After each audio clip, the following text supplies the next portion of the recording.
Well, I mean, obviously, there's always going to be competition for spots on a national team, so it's nothing new. I think for us, it's great to have options, but I think it's great for the players to be in a competitive environment. Even the guys that maybe don't make the cut are growing and learning, and they'll be a part of our program in the future. So it's a healthy environment. And what are you looking for in those last spots? What are the key guys to end that roster, the end of that bench? Well, it depends. Obviously, you need balance. You need depth and support at each position. You need guys to fit together and find chemistry and what the best lineups and rotations are. So, it's pretty standard stuff. Like how everyone kind of has been through this before, and you're just trying to build the best team you can. What are you expecting to see in Puerto Rico? Or what do you want to see in order to know that your guys are ready for the next level of competition? Well, I think we need just the time on the floor together, get to know each other. I think every day in practice we're getting a little bit more familiar with each other. It's getting more smooth, and there's a better understanding between the players, a better understanding of what we're asking them to do at both ends of the floor. And strides are being made. In Puerto Rico, it'll just be continuing that path, getting better, getting more familiar, gaining some confidence as a team in a competitive environment. I know a large part of your job has been not only securing the roster, but also the back end of, making sure the Canada basketball is running and the money's there. How have you felt with, the influx of basketball infrastructure this summer? How have you felt your job's been made after everything that's happened this summer in Toronto and in Canada with basketball? Well, it's an exciting time for our sport in this country. The game's growing, on all levels. Our women's team's phenomenal.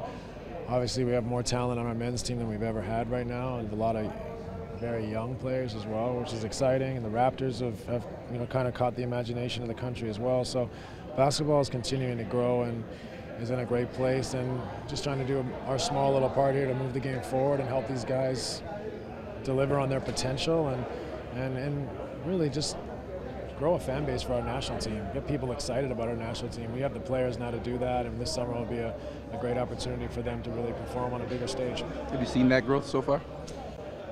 It's continual, it's a process. I think that's the one thing we try to teach all our young guys, that this is a process, and you got to stick with it every day and continue to get better. And some days might not see that improvement or growth, but you stick with the process. And all of our guys have done a great job of that, and I think we've seen every guy to a man continue to improve.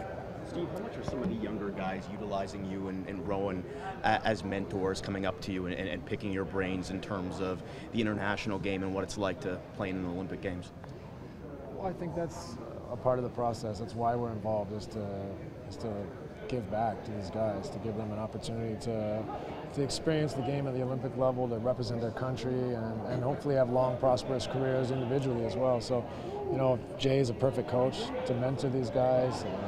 He's coached in the NBA. He's played in the Olympics. He's, somebody that's been through a lot, and I think he's a great mentor for all these guys in his role, and hopefully, all the coaches, and myself included, are just a resource for all our guys to learn and grow and hopefully speed up some of the maturation process that we all go through. I see Jamal Murray over there. Is there any news on his availability? No. This will be Corey Joseph's third trip to the FIBA Americas. So what you've seen in his development over these, about four or 5 years now. Corey keeps getting better. He's, I think, was a player that, I don't think a lot of people thought he was an NBA player after his first year or so with the Spurs, and he's continually got better and better and better, and look where he is now. He's a valued NBA player, and so Corey, he's a tough kid. He plays hard, he competes, and he keeps getting better, and he's being rewarded for it. So he's a key part of our team. His leadership and playmaking ability is going to be very big for us. Steve, a lot of surprising with Anthony Bennett playing so much center at the Pan Ams. Is that just the way the league's gone, even FIBA has gone? Yeah, I think the game is played with a lot more versatility nowadays. I think it's very common for teams to play smaller, quicker, more mobile, more versatile at both ends of the floor. And obviously Anthony has a lot of versatility, so he can play multiple positions. Last question. How much of the defensive concerns coming out of Pan Am are answered by a guy like Corey, who comes in and sort of settles things down by himself? Well, he helps, but I think defensively we'll be pretty good. We have good athletes. We'll be able to use our length and athleticism.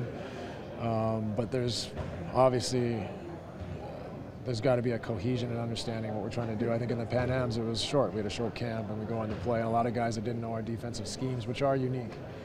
And so it takes some time, but I think, with our athleticism, speed, and Corey's leadership, we'll be able to, I think, defend people. It's more than anything, it's going to be the gamesmanship and understanding the difference in the international game.